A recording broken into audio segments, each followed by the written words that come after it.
क्योंकि बहू झूठ नहीं बोलती। सुधा और राकेश के 3 बेटे थे।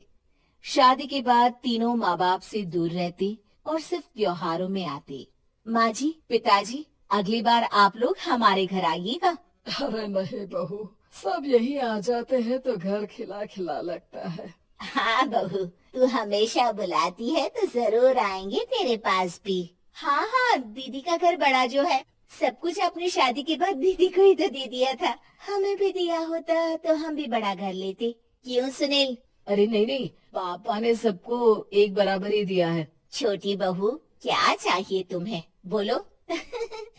वो आपके सोने की चेन वाली घड़ी है ना, वो अगर आप मुझे।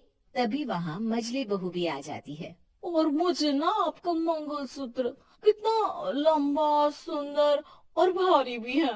अरे हाँ हाँ, तुम दोनों को ही दूंगी बहू, चिंता ना करो। चलो अब खाना लगाओ, खाना खाया जाए। सभी मिलकर खाना खाते हैं कि पड़ोसन आ जाती है। अरे सुधा बहन, थोड़ी चीनी तो देना, घर में शक्कर नहीं है और मेहमान सर पर बैठे हैं। अरे छोटी बहू, चाची को शक्कर तो दे दो। अरे मछली दीदी, आप दे दीजिए ना। मैं यहाँ कम आती हूँ तो मुझे पता ही नहीं है कि सासू माँ सारी चीजें कहाँ रखती है। और तुम, मैं कौन सा यहाँ रोज शक्कर फाँकने के लिए आती हूँ, मुझे भी नहीं है पता।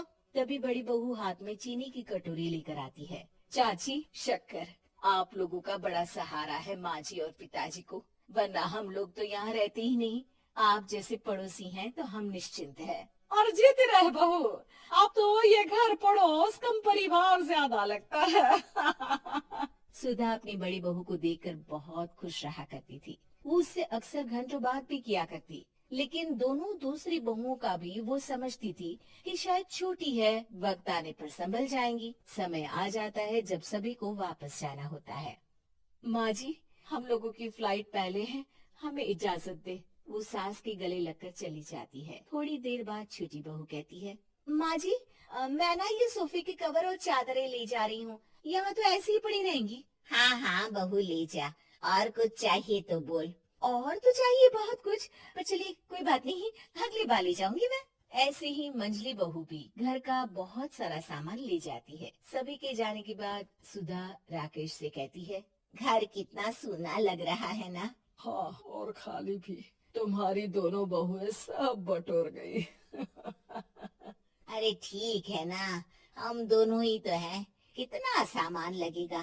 फिर उन लोगों की नई गृहस्थी, इतना मत सोचा करे। समय बीतता है। ऐसे ही हर साल त्योहारों में सुधा और राकेश के बच्चों की बहू आते और जाते वक्त ढेर सारा सामान पैक कर कर ले जाती। लेकिन कुछ ही सालों में सुधा का देहांत हो जाता है।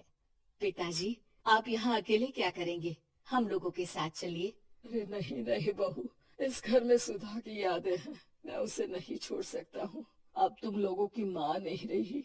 देख लो, वैसे तो मैंने उसके जीते जी सब कुछ दे दिया है, लेकिन कुछ उसका पर्सनल कीमती सामान था जो ये है, ले लो। सामान में होती है एक घड़ी और एक मंगलसूत्र। माँ जी ने कहा था कि वो ये घड़ी मुझे देंगी। हाँ हाँ, पिताजी, माँ ने सबके सामने ये घड़ी सरिता को देने के लिए कहा था। उठा लो सरिता माँ की घड़ी। अब क्या था, छोटी बहू फट से घड़ी उठा लेती है। और पिताजी, ये मंगलसूत्र तो माँ ने मुझे ही देने को कहा था, याद है ना? वो सभी की ओर इशारा करती है। तू भी ले ले ये हार बेटा, कोई बात नहीं। मंजली फटाक से हार उठा लेती है। ससुर बड़ी बहू की तरफ देखते हैं। तुझे क्या दूं बेटा? पिताजी, माँ ने एक चीज मेरे लिए भी रखी है। सभी के कान खड़े हो जाते हैं कि आखिर सास ने क्या रखा होगा बड़ी के लिए। अरे माँ जी तो दीदी से प्यार भी ज्यादा ही करती थी, हमेशा उनसे बात किया करती। जरूर कोई बड़ी और अपनी प्रिय चीज दी होगी दीदी को। और देख लेते हैं ना, वरना तो हम भी बराबर का बंटवारा करेंगे। हाँ हाँ, कर लेना बंटवारा। लेकिन बड़ी बहू, बताओ तो, सुधा ने क्या रखा है तुम्हारे लिए? अभी तो हम लोग यही हैं पापा जी, जब जाने लगेंगे तो बता दूंगी। बड़ी बहू के मुंह से ये बात सुनकर बाकी 2 बहुएं सोचने लगती हैं कि आखिर क्या है जो दीदी को सासू माँ देकर गई है। दीदी, ऐसा तो नहीं ना कि पूरे घर का आधा हिस्सा माँ बड़ी भाभी को देकर गई हो। तभी वहाँ ससुर आ जाते हैं। नहीं नहीं, ऐसा कुछ नहीं है। मकान तो तुम तीनों का बराबर से है।